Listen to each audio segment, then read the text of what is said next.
and welcome to Girl Fi, the podcast that brings the queer conversation to the so-called norm.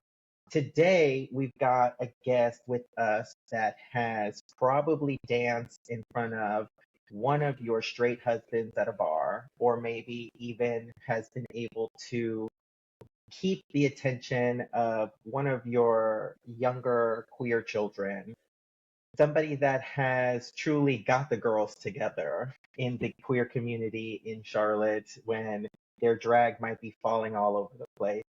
I would like to welcome Sabi to Girl By, also known as Lolita. How are you doing today? I'm doing well. I'm a little still with the eye boogers in my eyes because it was a late wake up today, but I'm good. How about you? Doing great. It definitely, getting up early is not in our cards. Oh no, 100%. I need to be better at that. No, you don't. Uh, I also do not wake up early, so it is the reality of life. I think we, when you kind of just experience life in a different way, you realize that like that 6 and 7 a.m. wake up call is for the people that like Not it. it. It's just not it. Not the Yeah, card for me. yeah. So for everybody listening, introduce yourself a little bit. Tell us a little bit about who you are. Sure. My real name is Sebastian Abraham. It's such a weird, like, very formal name, Sebastian Abraham. I do go by Sebby, but drag name is Lolita Chanel. It's my third drag name that I have now.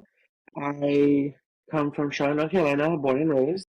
I did spend some part of my early life in Miami as well, but we're claiming my Charlotte for drag race purposes only. Um, as far as early life, I mean, I come from a Peruvian dad and a Chilean mom. I was raised very heavily with my Chilean family, but with Peruvian cooking. My dad has been the cook in my whole life. And because of that, I definitely want to say I feel very connected to like my roots of being Latino and being Latinx, um, and just knowing where my family comes from up to where I am now. And I do try to incorporate a lot of like my Latin influences into my drag in general, because I think that representation is a very important thing that we need in our community nowadays. And if I can inspire someone out there to think that, you know, wow, this beautiful Latin person is doing all these amazing things, maybe some preconceived ideas that I had were wrong, and now I can start thinking differently. So it's definitely a process, but I'm glad that I can be part of that process and hopefully be part of that conversation too. I love that. My journey as a Latino, I think empowering a lot of people from other Latin cultures, this is the time for really everybody to come out and show their culture. I think as a community, Latinos in general, I feel, have the most authentic cultures that they have held on to for the most amount of time. Right. Um, and I think, a lot of us, we can pinpoint a lot of our culture to really far back in our family genetics and stuff. And so being able to really hone in on that, I think is amazing. And using that in your drag, go ham. I appreciate that. Thank you. Yes. I was gonna say I would I was guessing you're Puerto Rican, but I was just like maybe possibly somewhere in the islands, but yeah, I can definitely hear the Puerto Rican in the way you talk. Um, so my partner So, is actually born and raised in Charlotte. Well, technically born in um, Durham, but then lived in, moved to no, Charlotte. I was like, we're still in North Carolina. That's fine. We still claim Yeah, it. It's fine. still in North To Carolina. exactly. There's not a lot of native Straturians. So like to say like I am born and raised is a very unique thing to say. Yeah. And it's so funny because for a good while I was actually kind of embarrassed about it because I don't know, just hearing like people like from far and wide, and then at the time, like mind you, I was born in '95, so like Charlotte was still like a hick town, like farmland only, farmers only kind of situation, and and now I've seen Charlotte raised to what it is now, where it is a giant, busy, booming city Traffic is horrible now, and I hate it here. Yeah, it has changed. And like I lived there for 3 years, almost 4 years. Mhm. And even in the time that I was there, it had changed so much. Charlotte is on the track of making a huge city out of that place. And it is kind Yeah. of wild Oh because yeah. when you leave Charlotte, it's so much of a detach of like two different worlds. And for people that are listening that have not been to North Carolina, I know that online North Carolina seems really, really progressive, but when you do get out into like the thick, it is a completely you are still in the Oh. Bible Belt, and people should know that. Oh yeah. Oh, 100%. Like Charlotte is still a very progressive city, but I will say it's nothing like. I guess the closest city I can really kind of compare it to, like closely enough, is Atlanta. And Atlanta Yeah, I feel like Atlanta is definitely very progressive. But when I say in Charlotte, you can go down the street and still hit like five or six churches in the span of like a mile. It's still wild. yeah, And that's just in Charlotte. If you go outside of Charlotte, if you go to like to the any of the surrounding cities like Kannapolis, Gastonia, um, what's it called Hickory, those are going to be the cities where like there is a different church on every street corner. And why do we have so many? I don't understand. But I explained to someone that like in New York, if you want to make a business, if you want to make money, you open a gay bar. If you want to make money in Charlotte or in the South, you open a church.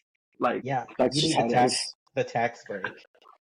There you go. I mean, I That's think what that's it what it is. is. Oh, 100%. And shout out to Hickory, that poor little Mm, gay bar out there that is getting beat up all the time. Um, I yeah. feel I feel so bad for them. Those people are very homophobic in that town, and Mm, that gay bar has really gone through it. And it is still open, it is still kicking it is still maintaining itself there. So more power to one them. I have oh been there one a hundred. few times. I support. Really? Yes. Okay, love to see that.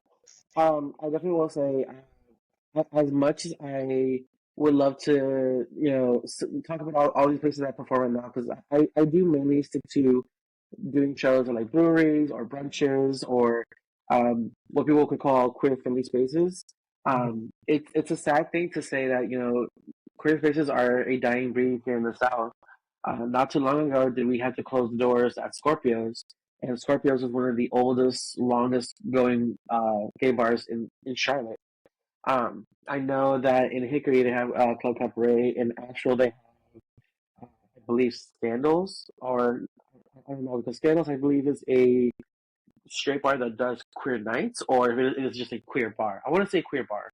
Mhm. But like it's a dying breed here in the South, unfortunately. I still Yeah. remember like Club Snap in Winston Salem, and I don't even know if they exist anymore, unfortunately.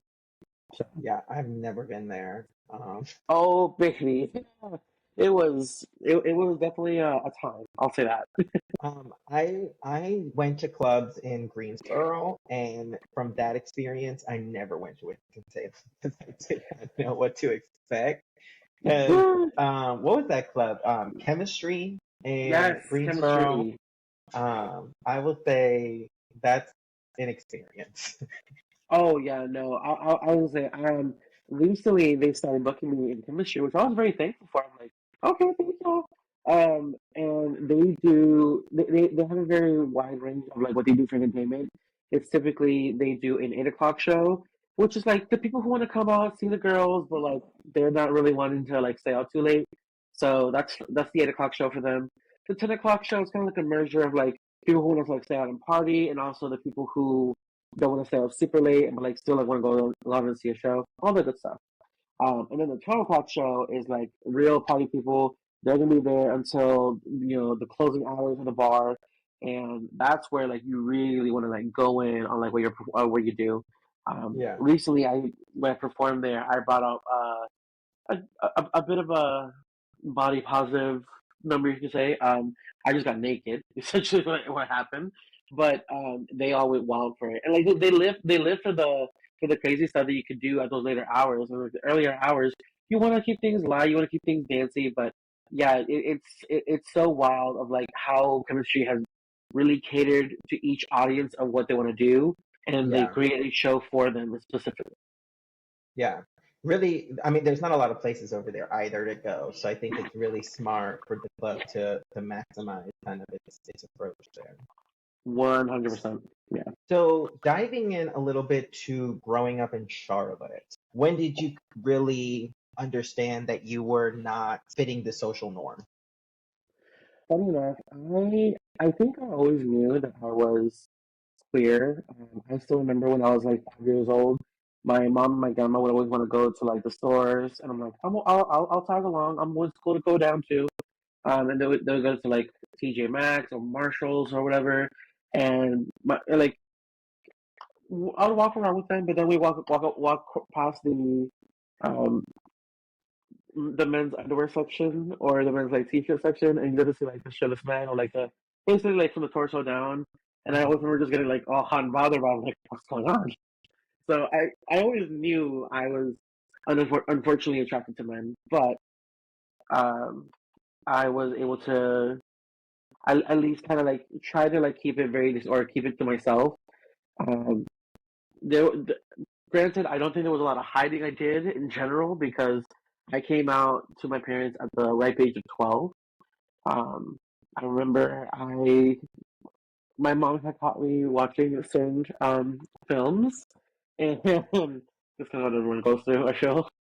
And I had and I told myself like, mind you, at the time I was a lot more into like religion, so I said like I'm gonna promise to the man up above.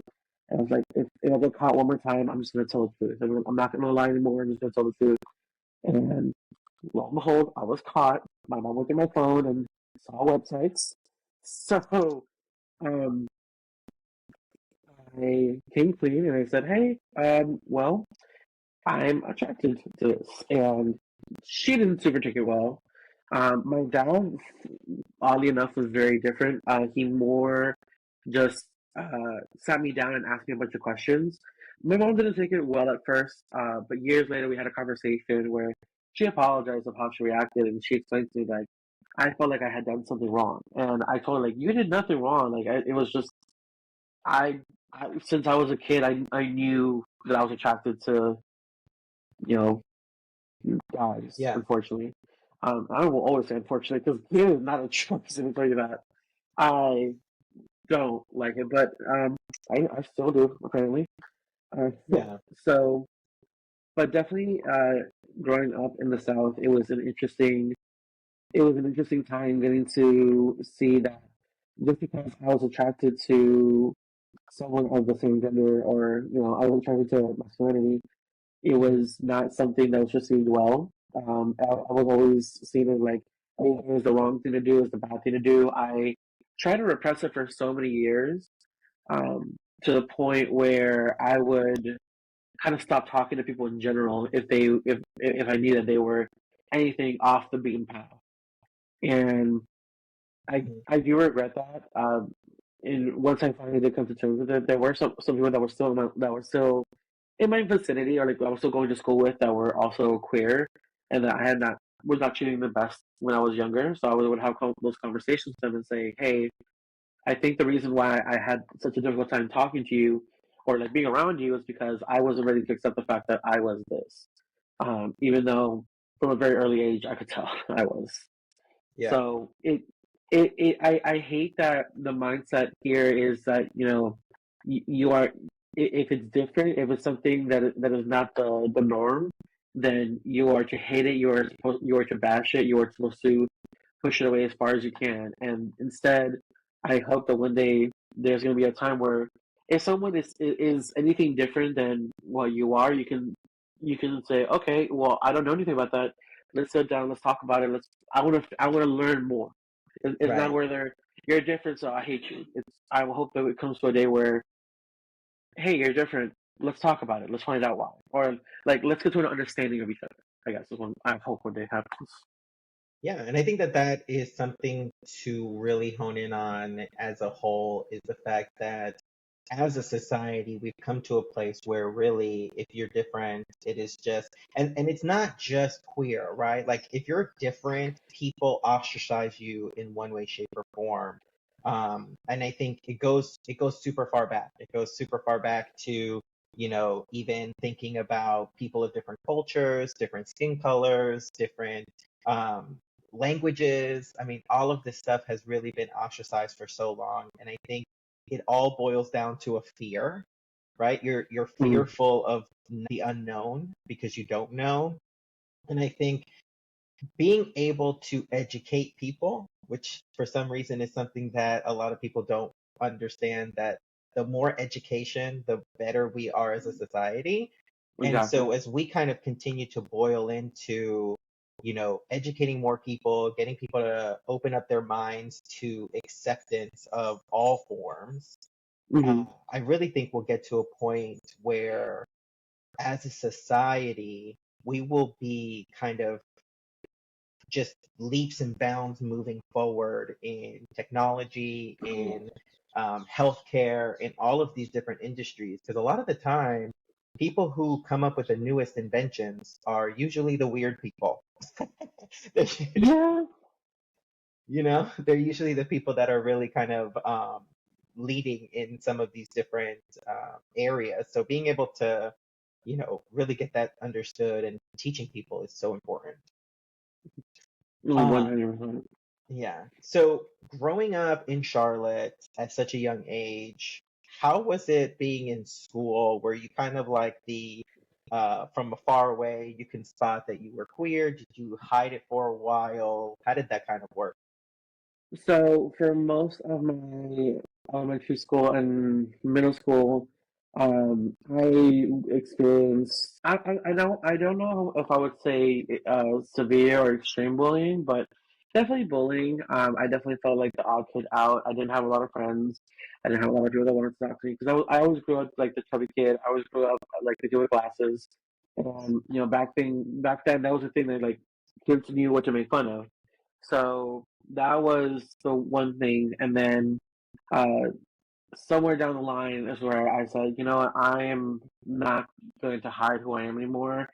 And definitely in high school, that really came out because I started dressing a lot more flamboyantly. I would wear very loud colors. To this day, I still like to wear very loud colors. But high school, I want to say, is where I first developed like my first sense of like fashion, in the sense of I want to dress loud. I want to be seen. I want to be not necessarily the center of attention, but definitely I don't mind having eyes on me. I guess is where I started Yeah. developing that like I don't care if I look weird. I'm gonna be out there, and like I would wear like teal glass frames. I would wear. There was this one jean jacket I got because me and my best friend at the time, we would go to like Goodwill on the weekends and we'd find like either like a jacket we like or whatever.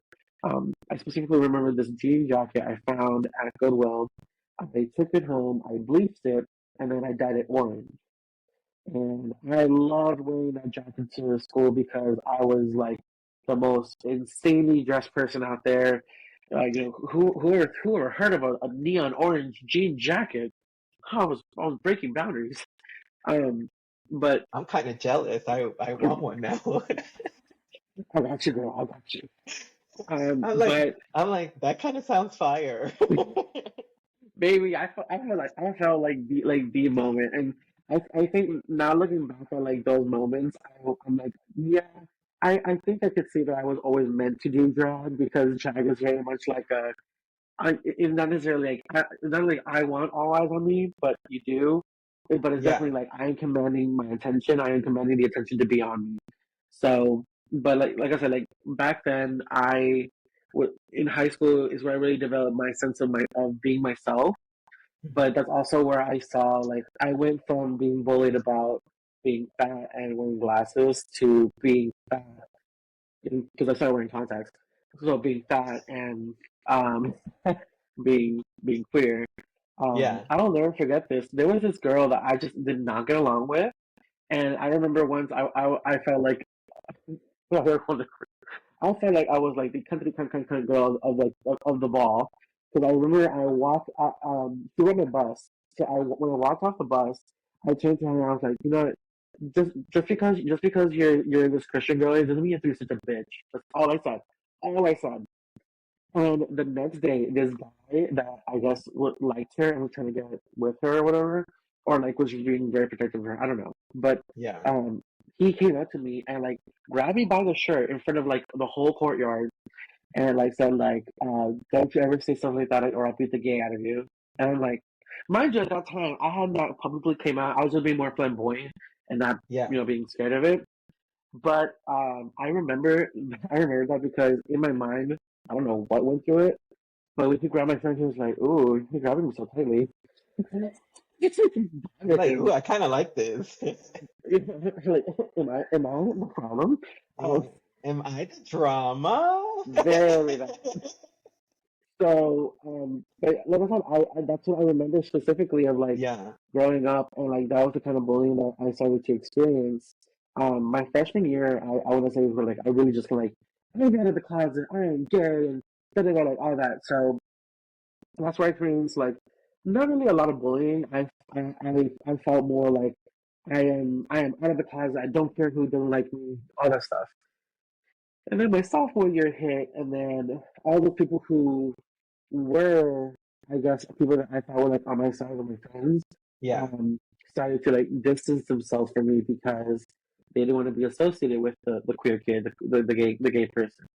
And that's where like it really started feeling like I felt very alone in the school that I was in, and I wish I could have been better prepared for what was to come, because I feel like I just went from this person that like I thought I had so many friends, and then I went to no one wanted to talk to me, no one wanted to speak to me, so I was just very ostracized for a little bit. And then like through me being super involved in a lot of extracurricular activities, it feels weird that extracurricular. Ooh, she's fancy. She's educated. But like I signed up for like Latin dance competitions. I signed up for the Latin club for my school. I also signed up for ROTC. Funny enough, I was an ROTC girl, right? Right. So like, if you're to tell me to start marching, I knew exactly what to do. Do it start on your left foot, and right. And every Wednesday, I had to come to school with my uniform and everything. It's like that was the moment. But through that, I was able to find people that weren't scared to talk to me, weren't like that, were interested in like hearing my story and hearing things about me. So like little by little, I was able to start making that connection with people and like making friends again. And that's kind of where I want to say I ended up where my little brother actually attended the same high school as me, but he was a freshman, I was a senior. But I had really kind of rewrote the stars in a way, Yeah. and where my sophomore year I felt like was my lowest point because I felt like nobody was there for me. I My senior year, everybody knew me because I guess I was the gay kid, but I was also the kid that every girl wanted to dance with because I knew how to dance salsa, I knew how to dance bachata, merengue, I knew how to socialize, I knew how to talk to people. I was just someone that was very effervescent and like I said, I commanded my attention, but I also was able to just make connections with people and um yes, I also did own a car, but that's the thing. And so, like, funny enough, because my parents were very worried of like, oh, you're out, and like everybody in your school knows you're out, and now your brother's gonna go to school, and they're from the mindset of like, that's he's gonna get bullied too. Yeah. But he walked into that high school, and people wanted to be friends with him because, oh, you're Sebby's brother, I want to be friends with you, and like he was able to like make a lot of connections with a lot of different people. And funny Maybe enough, I we still could, talk about it. they were thinking maybe I could also get a ride to school. That's exactly. I think what it was. Oh, like if anyone said after school, most of the time they were like, "Can you turn me home?" I was like, "Sure," because I was a sucker. I was like, "Sure, we'll go in and we'll hang out." But like they'll also Yeah. like buy me food or whatever. So I'm still getting my things. Period. That's Right. the best way to think about it. I mean, Oh, let's be real. girl.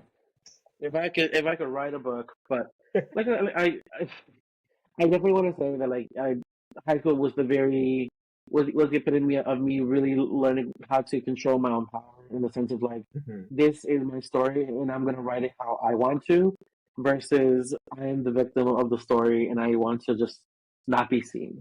So, Right. So in this time frame of kind of learning who you are and living your life a little bit more authentically you, mhm. kind of coming out of that shell in high school and stuff, how did that relationship change in your family dynamics and like your closer group of friends? Because I know that you said earlier kind of like there was a little bit of kickback from like family and stuff when you first originally came out, but by this point you have had a couple of years of kind of like expressing yourself and kind of getting over these hurdles. So what was that like? How did that change? So definitely, when it comes to like my family dynamic, it's so funny because I wasn't allowed to come out to my family. I wasn't able to come out to them until like I want to say near graduation or whatever or something closer to that. I want to say my okay, I'm trying to figure out like the order of like immediate or like I guess closer family because like I had people that I've known for my life for so long that I just like I saw their parents as like my aunts and uncles and like I always called them like Yeah, my tia or my tia and like obviously like their kids, my friends were also like my cousins. But when it comes to like my mom's brother specifically, um, ooh, this is a bit of a hard story. So, um, going through high school and being the queer kid, you're seeing straight couples are experiencing what it is to finally kind of go into what it is to like actually be in relationships, find or like figure out like their romance in their life. And being the queer kid in the South, you don't really have a lot of options to like say like, you know, who is going to be that person for me. yeah, So for me, it was very interesting getting into my first relationship ever, um, which that was kind of like first love, whatever you want to call it, I guess.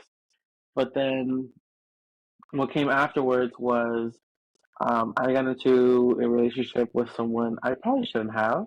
And this is why I'm a big advocate of people like, hey, first of all, don't believe everyone on the internet, but B, um, don't rush into something just because you want to say that you're in a relationship. And that's what I feel yeah, like I did.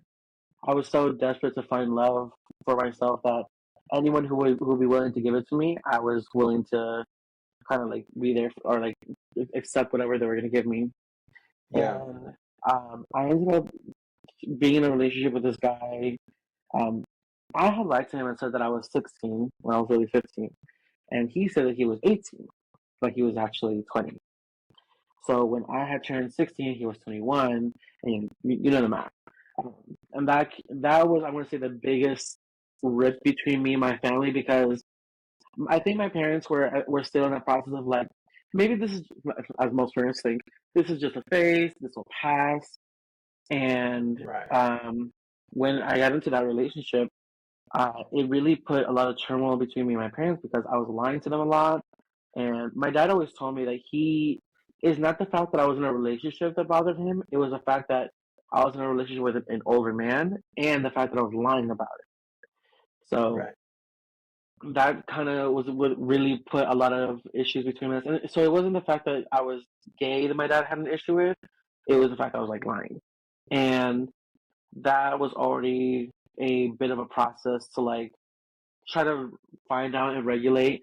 Um, I I ended up ending that relationship not super after I turned 16, hmm because once I finally had a license, I was able to finally go see him.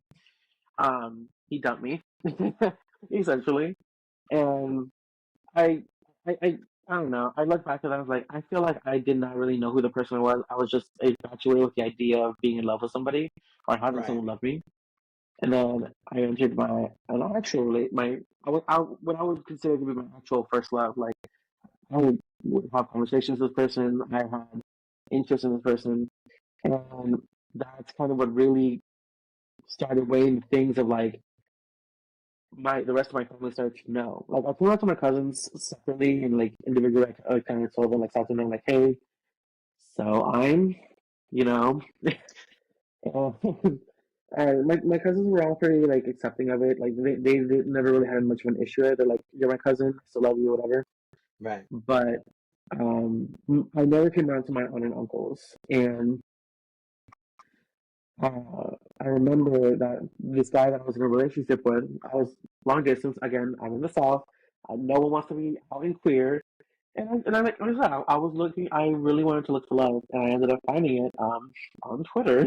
Funny enough, and because of that, at first my parents were against it because they're like, "Oh, again, you're into another relationship. I'm gonna again."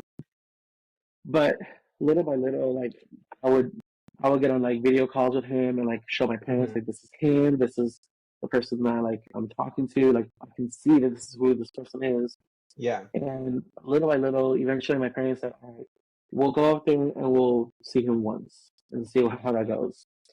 Um, and on that trip, my mom again, I wasn't out to my family, so the story we told them was that I was gonna go see a college in New York that I was thinking about going to.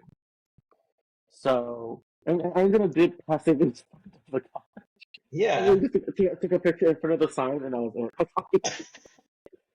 but like, we needed a picture just so we could prove like For the she proof. did go to the college. Um, but my mom went with me to New York to meet him.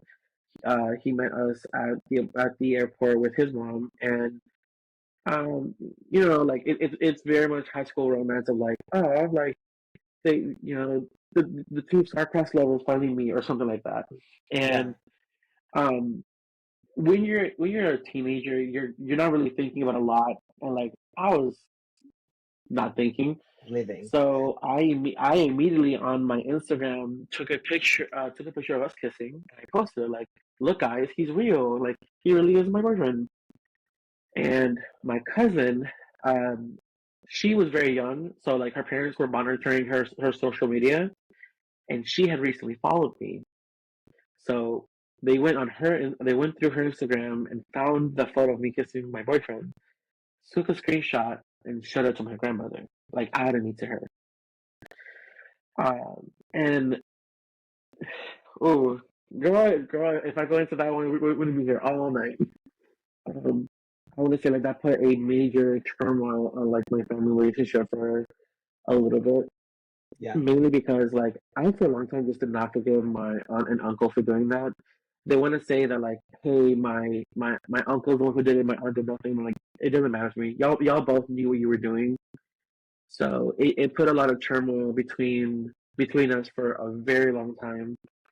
And And it could have my been handled grandma, differently, right? They could have like messaged your mom instead of your grandmother, you that's know? exactly what it was, and that's what they were saying. Like, oh, we were concerned for you. No, you weren't. You weren't concerned for me. I took it as like you guys wanted so badly to prove to my grandmother that I was gay, that you wanted to show her whatever proof you could find. But not only that, like that's my thing. That's the thing that I told my parents constantly, whenever, because like it put a little bit between me and my parents as well. But I told them like if they were really worried about me or concerned about me, they would have messaged you. They would have reached out to you. You guys are my parents, not my Right. grandmother. And my grandmother, I was always was raised very close to her. Like my parents would work, and she would be the one to take care of me and my brother. So like we were around her 24/7.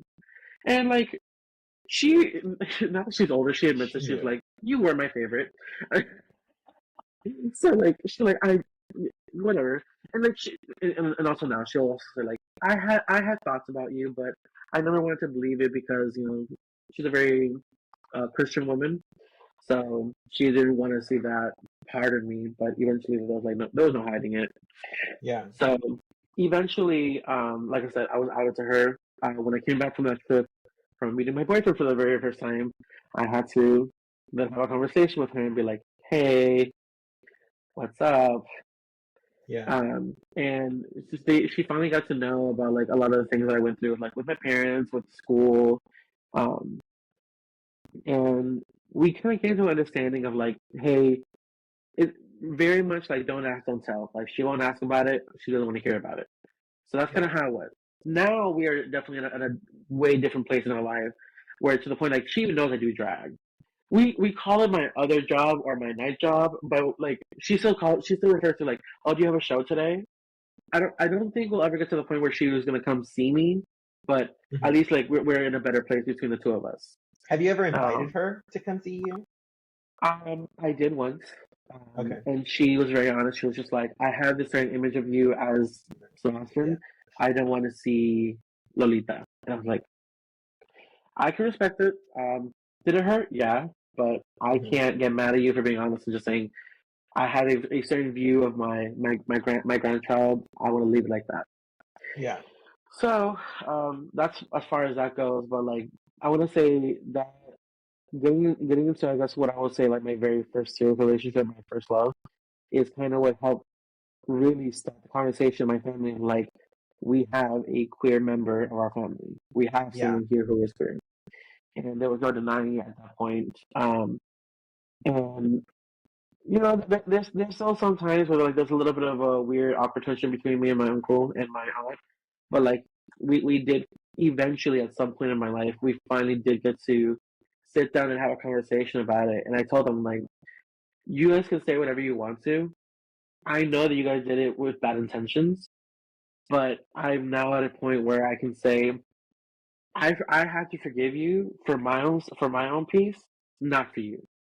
Right. And they were not necessarily the best accepting of it, but like we were good. We were okay. Yeah.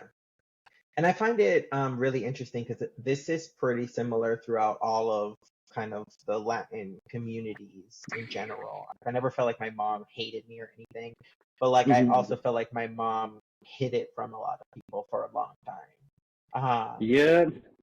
So I feel like there's that like they want to support you, but they're kind of a little bit afraid, but they do love you in the long end, and they do realize that they want to kind of be a part of your life still because they don't want to lose you either. And I think my mom was still pretty young and Hmm. had queer friends and knew queer people, and I think that she kind of had the like, we just don't talk about it. We just we just don't talk about it, and if everybody's quiet about it, we can get through it. And being able to kind of see that kind of change is really interesting.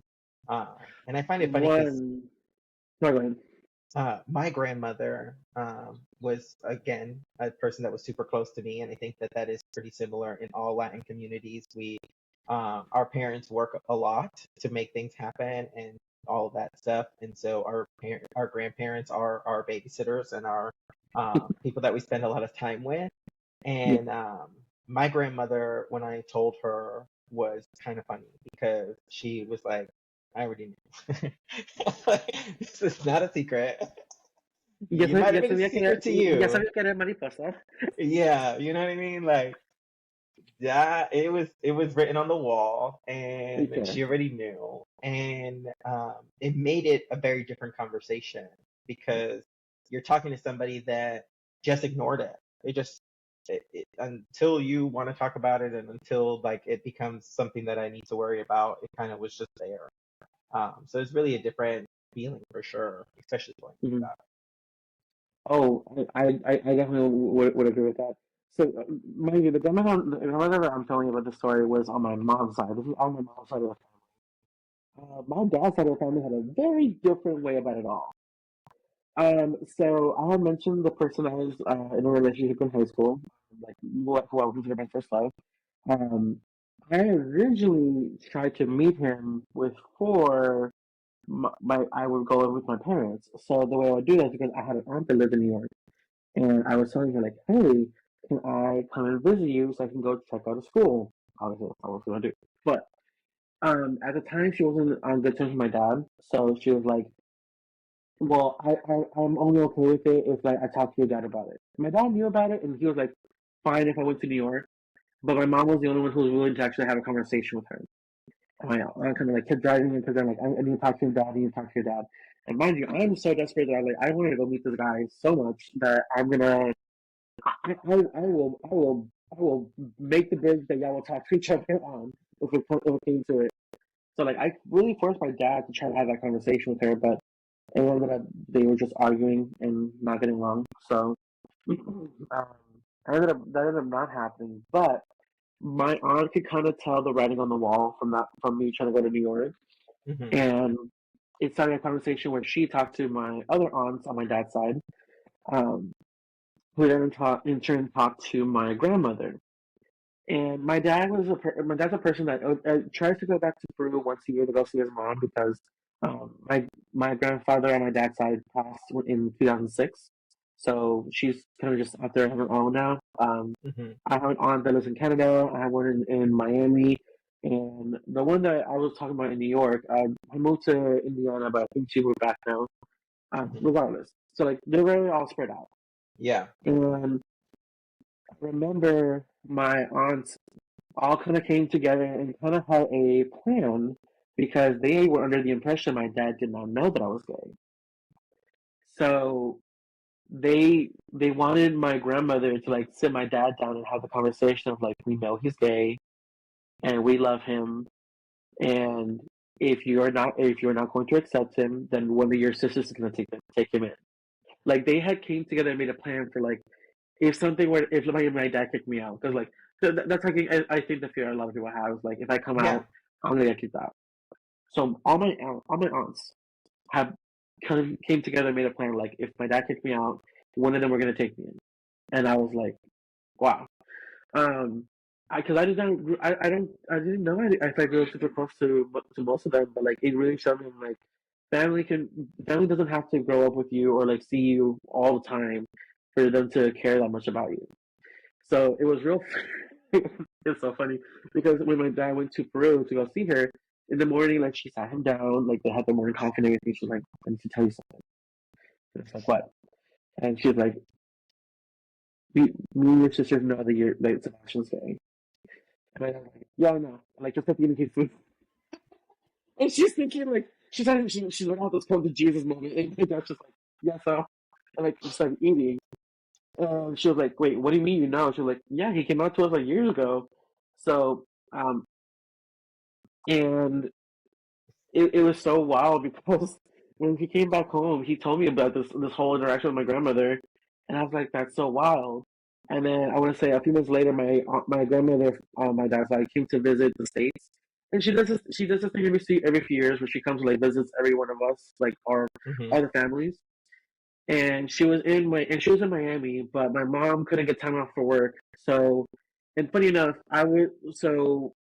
my dad had planned a trip for me, my brother, and him to go down to go see her. Before I went to go down to see her, the guy that I was dating in high school had came to visit us and was like with me for like 2 weeks or like maybe a month. I don't remember. But the day he left back to New York, was the day that we drove down to Miami, which was like young me was like heartbroken. I was like, "What do you mean he can't come with us to Miami?" But he went back to New York, and we were driving down. And one of the first conversations I had with my grandmother when I saw her, she was like, "So tell me about your boyfriend." And I was like, "Okay, so he's a guy." I was so unexpected because I'm like, I didn't think you were Yeah. really cool about it, but she was, and she said she wanted to meet him. She wanted to talk to him. Um, I don't know. I don't know if they ever got to actually meet, but they, like I said, it was wild to me Yeah. that my dad's side of the family kind of so quickly was just like, "You're gay, cool." Yeah. I bet you she was actually probably really upset. She probably like they planned that for months. They were probably talking about it without him. She probably wrote down a script of what to say. She was planning that out. And when he was like, "Yeah, whatever," she was like, "Bitch, I did all this work. What are you talking about?" No, like I am 100% sure that I don't answer like, "What the fuck you mean?" We planned all this out. We were going to be the heroes. But yeah, no, they try Yeah. to be like these heroes to me, and instead they were able to like um. So they were just kind of like, well, cool. I guess he's cool with a gay kid, Well, we missed that boat. right? Well, that's awesome though. So now after that relationship ended, because you were still really young, kind of in that first relationship. So after that relationship is over, what was your dating like now as kind of an adult, um, going into dating?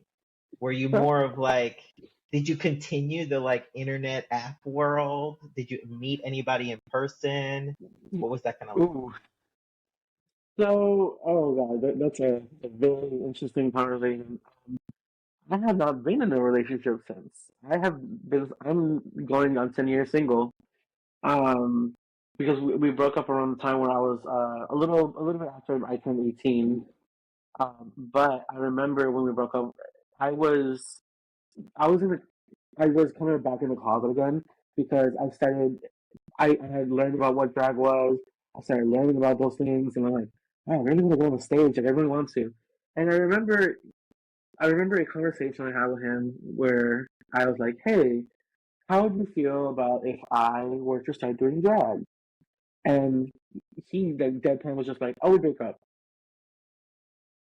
Yeah.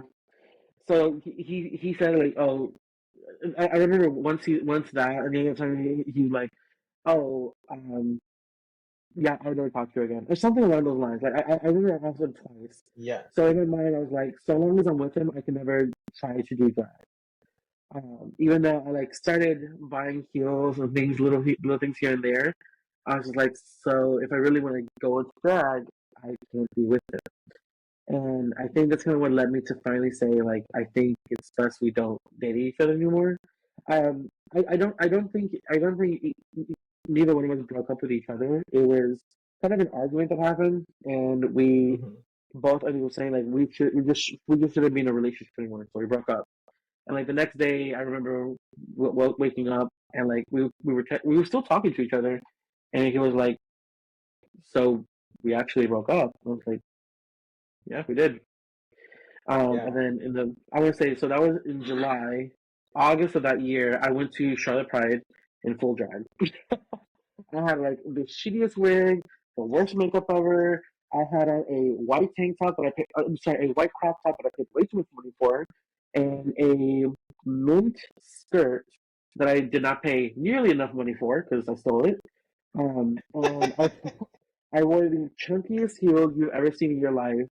And in my mind, I was the moment. I was the diva. Yeah. Didn't know shit how to apply makeup, but I went out there anyways.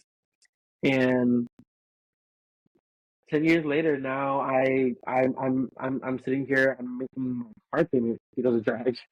Yeah. But uh, funny enough, I want to say that because I so quickly I think what happened was I threw myself so quickly into drag because I did not want to deal with the feelings and emotions of the breakup. Yeah. So I just went into um, I heavily dove into drag. I did not want to. I did not want to exist as Sebastian.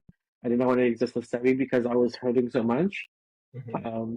And like growing up, the queer glasses chubby kid, you don't think you can ever find like love out there. So like the fact that I had found it, I was like so desperately to hold on to it. And when it finally like left, I was like, I will never find it again. Hmm. So I just, like I said, I dove into drag as quickly as I Yeah. could, and I was doing everything that I could, any pop up, any talent show, any open stage, whatever they had, I was out there doing it because I only wanted to exist as a leader for a little bit. Um, I actually started off as Lolita Von Cox because I was part of another drag family before the current one that I'm in, and they were like, well, before you can have our last name, you have to like earn it or whatever. So I started off as Ron Cox, and like I said, I dove so heavily into drag, but because I dove so heavily into drag, dating was not a thing that really occurred to me, and something I even had to, like thought about. Right. And very quickly afterwards, I came to meet what now is my I'll, not, he is my best friend. He's my best friend, my roommate. He's also my drag brother because he started doing drag too. I'm an influence. What can I say? Oh boy. Right. But I I think for so long I was just very focused on like making friends and living my life as crazy and as authentic as I wanted to be. Yeah. Um, and I didn't know anything about dating. But I say that, but I've had a lot of situationships through the years because that's a thing nowadays. Yes. That That's the like main I was thing saying nowadays. exactly. So like there are these guys I was started spending time with, and like they would like to be around me. We would like do like all the very coupley relationship things together. But then the second the conversation of like, so what are we came up, they would like run. Hmm. Yeah, and I was just like, I should write a book on this. Tell me how this happened. Yeah, Because like a lot of times there will be guys who talk to me, but like, the second they found out I did, they would just stop talking to me. And they even sometimes, as a reason, like even if they did not, if they didn't care that I did drag takes up so much of my time that like I don't, I may forget to respond to someone, or I'm because I'm either like sewing, I'm doing my makeup, I'm at a show, or whatever. yeah, And because I can't dedicate too much time to these people, sometimes they just lose interest, and I can't blame them for that. Like every human is allowed to want certain things out of a relationship, and if I can't give it to them, then yeah. you know, And I so think be it's it. something definitely for people to really open up on really understanding. I think when you are dating somebody who is a drag queen, you are kind of, you need to either be the number one boyfriend that's going to show up and carry the bags and help out and be there and like be a part of that process if you want to spend a certain amount of time with that person, because of the other side of it that I look at is, if you're in that type of lifestyle, that drag realm, you're working when most people are hanging out. Like that's literally Yeah, the vibe. You know what I mean? A majority of the gigs that you're booking is during times where people want to hang out. It's like, for me, I love planning parties. I started a party planning business.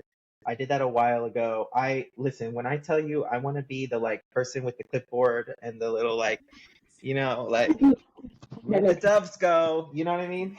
Like, it talks into your headphones. All right, yes, and she went down there in three, two, yeah. like go. Go, like that was my biggest thing. And I have thrown some amazing parties. I mean, people have come to my house and I have transformed my house to like my favorite is I did a Harry Potter party. And when I tell Look you at that it you. was like walking into a Harry Potter dorm room when you walked into my house, it was wild. Hmm. I love a good party. I started doing that. The moment I started really picking up business and like booking clients and really like building parties and doing weddings and all of this stuff, I also realized like every weekend of mine disappeared. Every time I wanted to do something, it was booked and busy, and I never had a lot of free time. And that's because everything that I wanted to do was going to take place on a Friday or a Saturday night.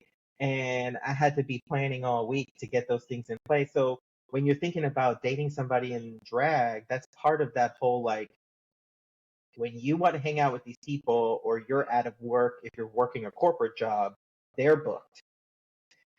Oh So yeah. you got to be a part of that realm and just like be ready to dive in.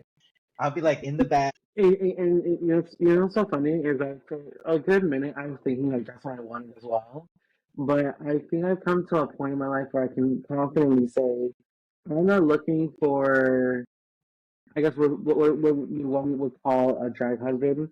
I'm Hmm. looking for someone that like I could have a life outside of drag with, like I could just be Sebby with, and that they're not always part of Lolita's life, but they're always down to be part of it. If that makes sense. Like Yeah, I don't want them to be like I don't want someone that's like I want to be at every single one of your shows, because in my head I'm like I feel like you're gonna slowly just want to be with Lolita, not with me. But right. I want you to just be interested in being part of both. Yeah. And I think that's a good perception for sure. Um, I've been doing this for so long. I'm like, I value my time outside of drag, but mhm, also inside of drag. Like, for example, I'm having a bunch of my drag friends coming over today. And because, like, doing drag so long, the only friends you make are other are the drag entertainers. So they're all, a lot of them are coming over today, and we're going to be hanging out at the pool. But, like, I it's gonna be my moment of like where I can like just kind of like hang out, and like I don't have to worry about being Lolita.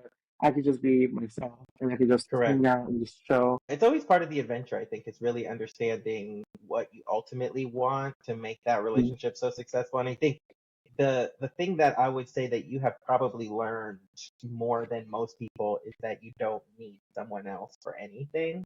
So you kind of Hmm. like empowered yourself to be completely self-sustainable. And so like at this point you're like, whoever comes into my life needs to add value where I want the value added than anything else. I would say that is 100% true. I do kind of kick myself sometimes because I feel like I have worked so hard to just doing things on my own and being so independent that to the Hmm. point where now if someone wants to really kind of come into my life and do something with it, I need you to understand that like I don't need you for anything. I can do all of this on my own. Not to quote Tyler Perry, but I can do that all on my own. Yep. Hear that. So like I don't need anything else to help. I don't, what I don't need is someone to come in and try to like essentially try to change my life or change me as a person. Right. I want someone that comes in and like kind of complements my life and like is wanting to just be here or is just like I don't know. Yeah. Who No, it knows? makes Honestly, total I sense. said all this. I said all this. Meanwhile, I'm still singing the Cheetah Girls. I don't want to be Cinderella. Like very that. I Listen, think I made that I little Cheetah Girls. I love the Cheetah Girls, so don't even Same. if you go to my personal TikTok, I created an entire Cheetah Girls fake music video when I went to Spain because I'm telling you I was living my Cheetah Girl fantasy. As Uh she should and live. yes. So after kind of going through all of these things in your life as a whole, Mm, you've kind of gone through a lot of different things and really found yourself, I think, as your um, personal version of who you are. And then mm, I think as Lolita, you figured out that this is a working person. This is like a entity that lives on its own, and you like being your true self as well. mm. What do you think would be advice that you would give to yourself if you were talking to yourself back in middle school? The first thing I say is invest in Google. No, okay, no, for real. I think the first thing, if I were to give advice to that to my middle school self, I would say, um, that's a good question. I think I'd probably say, learn to value your own love because giving so much value to somebody else for their love is gonna just make you lose who you are as a person. So learn to love who you are right now because you are your own biggest supporter. Yeah, So that's awesome. look at me, I'm Definitely, insightful. definitely go invest in Google. Uh, Exactly. Very much so. yeah. So the the entire journey that you've gone down is super inspiring. I think a lot of people can really learn a lot from um, finding their own identity and really understanding different parts of their life. I think a lot of people anticipate somebody doing drag is somebody that, wants to be that particular drag person. And I think that Mhm. understanding that that can be two different individuals is really important. I think understanding that you ultimately have to love yourself. And 100%. Yeah. I quote this a lot, and yes, I'm a RuPaul fan, but if you can't love yourself, how are you going to love somebody else? And I think that that is so true. And if you really think about it, the most successful relationships are usually between two people who love themselves by themselves first, and then they kind of grow together and they learn how to be with each other, but also know that like distance apart is also a good thing. So, Ooh, you actually gonna hit the nail on the head. Because I think that's just been something I haven't found yet out there has been I I I I have gone through so much work to really love who I am as a person. So I can't be with someone who isn't also in love with themselves. I want whoever I'm with to love being on their own, love being their own individual person, but also love being with each other. Yes, I agree, RuPaul. Yes, 100%. We can't love ourselves. How can you love somebody else? yeah, So you're I trying to definitely agree with you that. you might be trying to get booked on the show. Who knows? Well, me? No. Stop. No, but yeah, I I think, told you don't get anything in the drive room so people can see my drive. period. Um, I'm the type of person that gets into a relationship and I'm like in the relationship for the long haul. Like I'm not usually like dating somebody for like 30 days and then like on to the next person. I'm not kind of into that. So when somebody is inconvenient in a like ridiculous way to like living life, I find that to Mm-hmm. be really difficult because, no shade to somebody, but like if I want you around, I do want you around, but like I also like my alone time. I also like doing Oh, things by myself. I go out with my friends by myself. Like if I have to worry about what you're doing or you're worried about what I'm doing or any of the other like overly dramatic things people do in relationships, I feel like there's a lot there's a lot of things that you have to work on yourself. So like our relationship can't flourish if you're still working on yourself. I'm gonna challenge that actually. I feel like there's always room for improvement. You can always work on yourself to want to do things better. And the right person in your life will be the one who can support that the best way they know how. And that their best way they know how will be enough of what you need. So I definitely want to say like for me, like perfect example. I feel like nowadays, open relationship polyamory is definitely something that a lot of people do nowadays, which is perfectly fine. And like it works for a lot of people. Cool, go off. I don't think I'm one of those people, unfortunately. I Yeah. attempted it, I tried, I gave it my best coach, but it was not for me, unfortunately. Maybe because I started talking to someone who was in a polyamorous relationship, and I'm like, it's cute or whatever. But maybe call it me being selfish, call it me being something of the other. Like I want to, I want to have my person be my person, and I don't mean it in the sense of that. Because what I was just kind of thinking of was more like, I, I think what, yes, I'm going to be selfish. I want my person to be my person, but not in the sense of like just sexually. It's more of just like I want my person to be like the person that when I've had a long day, when I've had the rough day, I can go to them and comfort in that person and know that I can do that whenever, not just when they're. I mean, granted, they have their own schedule, of course. Like it's different. Like, oh, my partner's on a date, so like that's why I can't like see them right now. Versus, oh, they're working or they're at the store or like whatever, and like that's why I can't see them right now. So I don't know. Like I said, I think it is selfish? Probably, yeah. But I think when it comes to a relationship, it's okay to want to be selfish with that person. That's my own personal philosophy in it. And I definitely want to say that like if the person's worth it, then it doesn't matter waiting or being patient for that person because it's all worth it for like the happiness that you'll have out of it. Yeah, Yeah. I think, yeah, that definitely makes a lot of sense. And I do agree with that, actually. So, yeah, you changed my mind, which doesn't happen often. Oh, All right. So, to bring us to a close and the way we wrap every single episode here at Girl Bye, who do you officially want to say Girl Bye to? Um, this is not going to be a person, but I'm going to say a girl bye to if you're in Charlotte, this bar. Girl bye to the bar 316.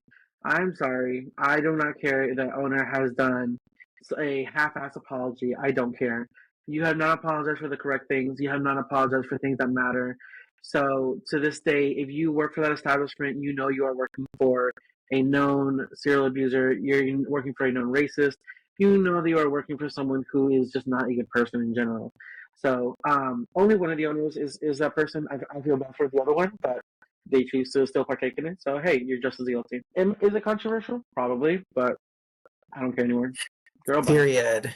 Girl, bye. I 100% agree. I remember getting to Charlotte my first time and going to that club and then never stepping foot in that club again. One thing I want to get on this podcast that I have not hit on yet, but thank you for bringing this up because this is something that is really honed in on. Stop spending your money in places that do not accept you. I am so done with people not using their dollars to represent what they believe in. Like, I understand Chick-fil-A got good sandwiches. You don't need it. Go somewhere else. I understand that you may love your Starbucks, but if you are standing on the side of Palestine, stop going to Starbucks. Like, if you really use your dollars to represent how you feel as an individual, these companies will have to either change their viewpoints and go with their, to get their sales, or they're going to go out of business. And I think as a society, we have to stop acting like your dollars don't count. Like, yes, it may just be your few $4 at Starbucks, but if it's your $4, my $4, everybody else's $4, that's a lot of money. And so I am so done with that. So if you feel like, if you are, period, any minority group, 316 is not the place for you. Just saying. 100%. That it is a known fact that bar is only catering to the cis white gay twinks, honestly, and those who want to chase after the twinks, and that's all that venue kind of is for. And I hate to say it because like I said earlier, we need to be supporting our queer spaces, but let's also understand that we're just because we're trying to support queer spaces and still have some, that does not mean that we can turn a blind eye to bigotry, racism, and just overall horrible people in our community. Because we do have horrible people. Every community has their bad seeds, and one of the owners of this bar is that. So if you are supporting that bar, you are supporting him, and I will not stand for it anymore. Yeah. And so look at where you're spending your dollars, look at where it's going, and then really figure out, is this something that I support in the longevity of this dollar? And then figure out an alternative if it's not, because I cannot harp enough how important it is for us to really change things. 100%. I definitely agree. All right, so thank you so much for joining us here today on Girl Bye. Thank you for taking some time and sharing your story. Everything that has been shared today is super informative and really can help a lot of people kind of go through life and open up and really just be inspired by your story. So we hope to have you back as a guest again in the future to kind of tell us how your future life goes. Keep an eye out, everybody listening to the podcast, for Lolita on Drag Race. And so thank you so much for joining us. Tell everybody where they can find you on all social media. Well, first of all, I want to say thank you also so much for having me. You can find me on all social media platforms at Lolita Chanel, LOLITALCHANEL.